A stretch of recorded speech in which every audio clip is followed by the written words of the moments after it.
მოგრეთ აი ესეთი შედეგი გვაქვს. ეს გაიშვა იანვრის ბოლოს.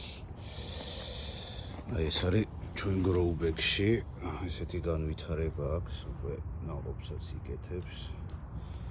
და აი ესეთი შედეგი გვაქვს. ზუსტად იგივე კიტრი გაშვებული არის ღია გრუნტში,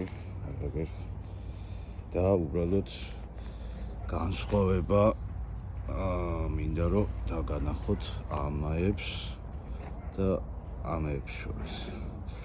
იმის გათვალისწინებით, რომ ჩვენ გროუბეგში სასუქი არ მიცემულა, მარტო წყალი ეძლევა და აქეთ ღია გრუნტში ეძლევა NPK სასუქები და ამის ფონზე აი ეს კარგად რომ გამოვაჩინოთ, ეს არის ერთ-ერთი ყველაზე დიდი აქ რაც ძირებია და აი ზუსტად იგივე აქ. აი ეს შედეგი გვაქვს მოცემულ მომენტში.